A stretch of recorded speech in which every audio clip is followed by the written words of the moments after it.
They dressed him in silk, not for comfort, but for control. He was just a boy, sold not to a brothel, but to the emperor's court. In Rome, some men had everything: gold, power, gods who looked like them. Others were nothing more than ornaments. He was trained to dance, to flatter, to obey. Every step watched, every mistake punished.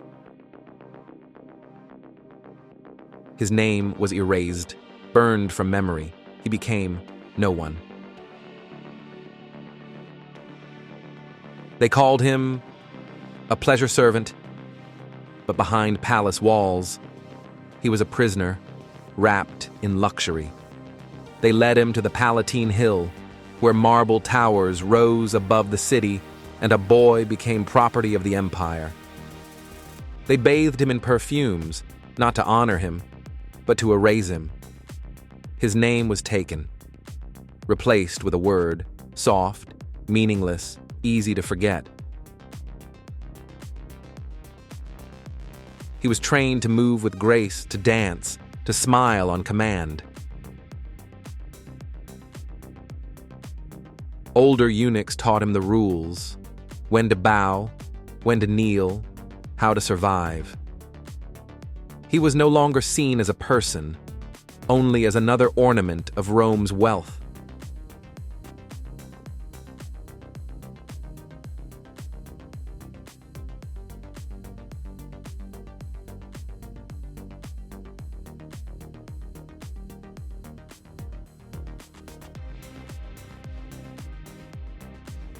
He was summoned at night, led by guards through corridors where shadows clung to marble walls. He stepped into the emperor's chamber. Silk curtains swayed, and silence pressed against his chest. The emperor reclined on lion furs, jeweled and painted, more statue than man.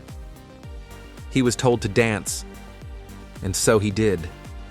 Every movement slow, every breath watched. No applause, no laughter, only silence, and the weight of eyes fixed on him. A jeweled hand lifted, beckoning him closer. His head lowered, his fate sealed. He knelt before the emperor's couch, pale, resigned, his body claimed in silence.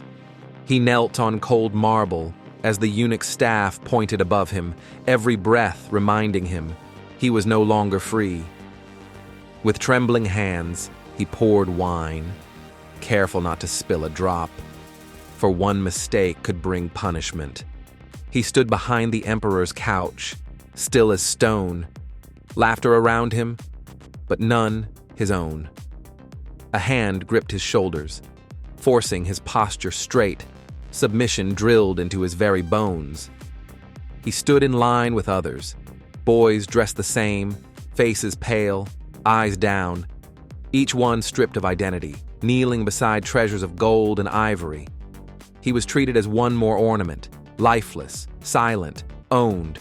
He sat bruised against the cold marble wall, robe torn, lip split, punished into silence. They laughed at their banquet, his body a servant, his pain their entertainment, and he stood hollow. His face revealed nothing, but behind his blank eyes, suffering lived unspoken.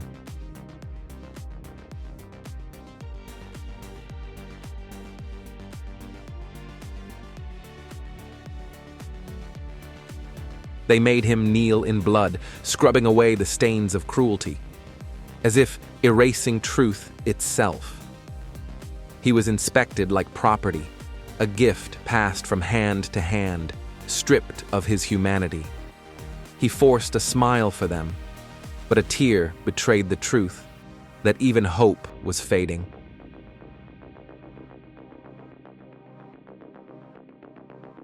Bruised, but not broken, he listened as the old servant whispered a path to freedom. He crept through the kitchen corridors, jars, baskets, shadows his only company. Even the pigs stirred as he passed, straw crackling under their weight, his breath tight with fear. He pushed aside the jars, and there it was, dark, narrow, a tunnel carved for escape. He lowered himself into the sewers, stench thick, water biting cold, but he pressed forward. Through choking mist he ran, splashing steps echoing like a heartbeat in the dark. He clawed his way out, moonlight striking his face, lungs burning with new air. Beyond the walls, the sea waited, torn, weary, but for the first time, free. He stumbled into a village by the sea, where fishermen worked and children only stared. A widow's bread, her firelight, the first kindness he had known in years. He labored with calloused hands, no longer an ornament, but a boy who worked to live. By candlelight, he wrote, not in Latin, but in his mother's tongue, so the truth would survive. Years later, a merchant found his words, half burned but still breathing on the page. He was nameless in Rome, but on the rocks by the sea, his voice endured,